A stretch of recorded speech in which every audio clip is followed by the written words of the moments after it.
see how it will bring us most benefit. I'm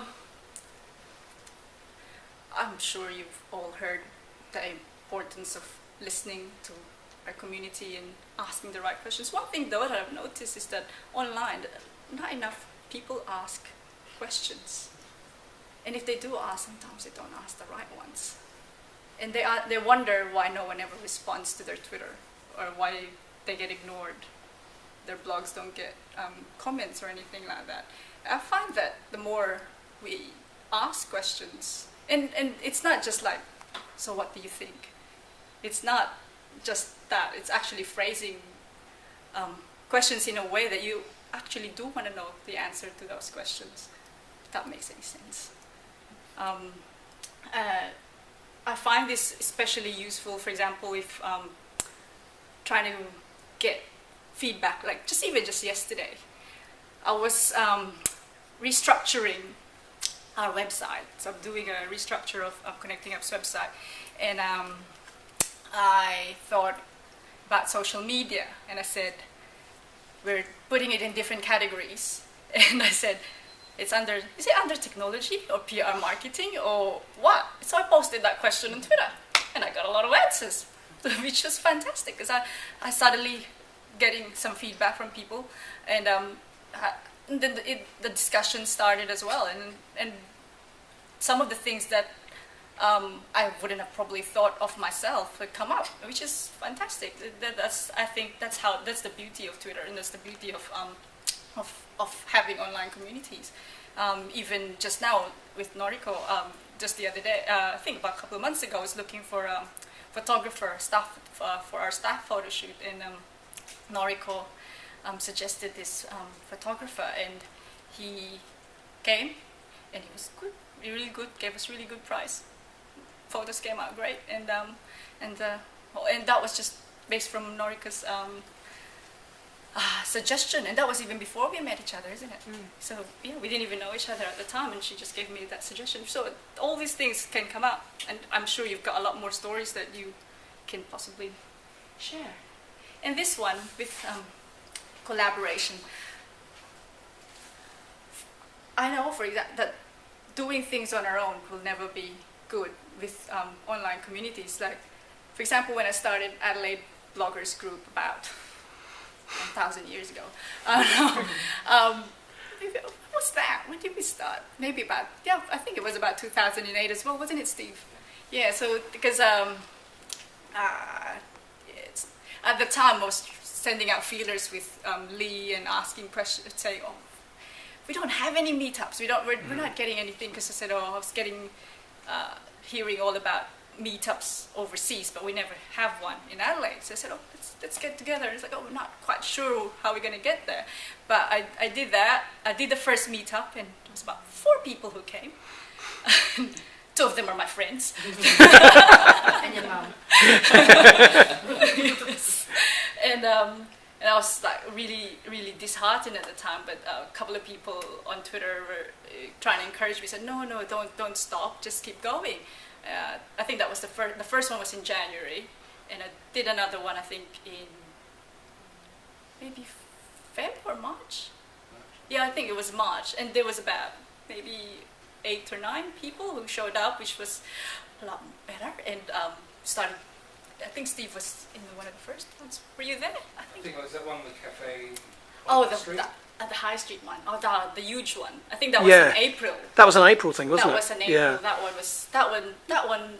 I think showed that there was hope. Yes. Because there were about 20 plus people who came, and that was fantastic. Because I think that's where it actually took off, and people started coming up with their own groups, their own meetups, and to me, that's another thing that I love, is that fact that when you're leading communities, it's not just about you, and it's not just about what you want to get out of this. It's actually how you empower the people within your community to start their own communities and to basically flourish on their own. And that's why I said, control freaks beware.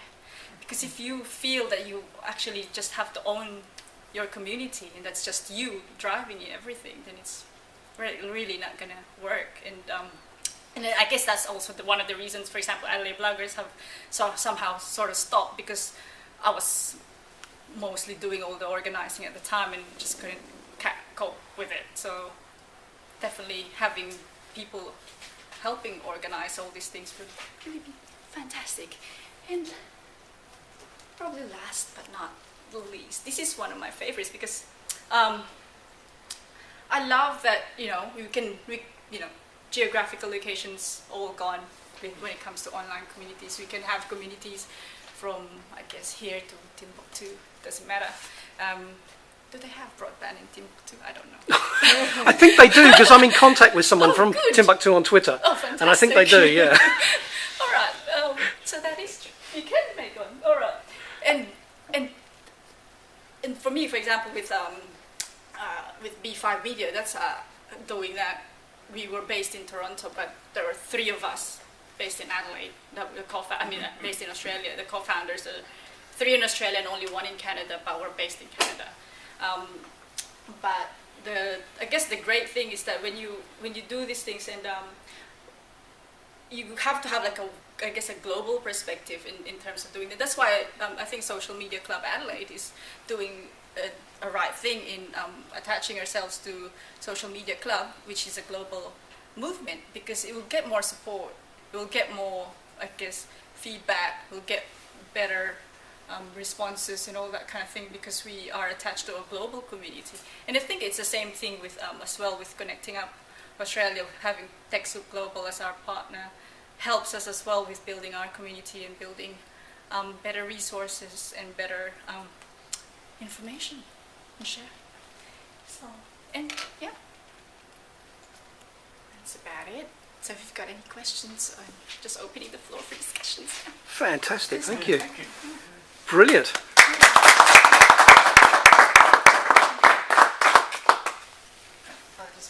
Yes. Did anyone have any questions for Shai at this time? Yes. Okay, sorry. It's all right. Steve? I would like to hear your thoughts. Yes. When you're talking about collaboration, don't own it, share it, etc. And a community. You talk about you don't control it, you empower the people who are within the group to take it wherever it might go. How do you apply that thinking to a small business that wants to craft a community around its product or service? Or don't you do that? Does the business think more, I guess to use a cliche, outside the box about what draws, a common thing that draws their target market together, and think about some valuable community they could create in that context? Can you just talk to that for a sec if you've got any things to share? Well, I think one of the things that I guess first came up to mind is actually having champions for your business. It's not necessarily giving them the control with your community. Of course, with especially any kind of brand, whether it's a business brand or a personal brand, we don't want to hand over, I guess, full control to someone else. But in terms of, I think having champions on your side will be the one that would help you, I guess, grow your community in that way. For example, with Apple, one of the reasons Apple is very successful is because it does have a huge community of champions who love their products, talk them up. So no matter how many people bash them or whatever, you still have these battalions of champions for the product, who are there basically, who's part of their community. And that's I guess, how do we build those champions would be another matter. There'll be quite a challenge to build champions, but it's creating something of value, giving something that would, because we all want something out of everything. We're all, and that's the thing, when we think of that, and we think of it from that perspective, when we create champions, we also want to know what exactly are they looking for, what do they want to get out of this, and what can I give them in order to make them my champion. So that's an interesting example, given that Apple themselves don't actually do much with social media at all. it's their champions. And what that's built around is I guess the design ethos in the product itself. That its champions consider the product to be worthy of championing. And I guess I contrast that with somebody, and I don't know, I can't remember who it is, but it's an American multinational who sells baby care products, who in actual fact have a community which is like a new mothers community, and they host it. They have people there who are willing to give and answer questions about products, but it's basically run by the mothers who are part of the community. That's even a better example. Yeah. That's even much better example in terms of... I can't remember if it was Johnson & Johnson, but it was somebody like that. Somebody very large company, very large organisation.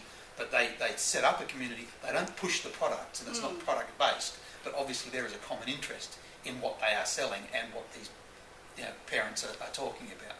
But all they are doing basically is facilitating the conversation amongst those people with similar interests, that occasionally, of course, they have the opportunity to present new products to. Right. And I guess that's what you're basically pointing out, is they've created a value proposition for that community and for that product, and whether or not they're trying to sell something to it, the value is there, and the community champions are the ones who would be driving it. And I guess that's the challenge for businesses, is to how do we actually create that value proposition, that it's not about the product, it's not about your service, but about your community. And that's why getting to know your community and what they want to get out of your whatever community efforts that you're putting up, and it's going to be what we'll think about. How do you get a community off the ground then? Because I remember back in London when I was working for Murdoch, we tried with an online magazine trying to get communities of interest off the ground, in forums. And it was terribly hard. Most of the producers, and I wasn't the only one, most of the producers would have several email accounts with different names. And we'd all go in, and try and have conversations with ourselves just to generate a bit of commotion in the forum. And that's an uncommon thing. I've read that happening many times, and I'm sure a lot of people still practice that. And getting it off the ground is just trying to starting small, really. Even if it is just your friends for a minute, or your mum, just get other people, and especially if you can connect what you have to offer with that individual, even if it's just one person, and make it about them. I've always found that if you turn the spotlight off yourself, off your business, and turn it back to your community, that the spotlight actually becomes bigger, larger than life.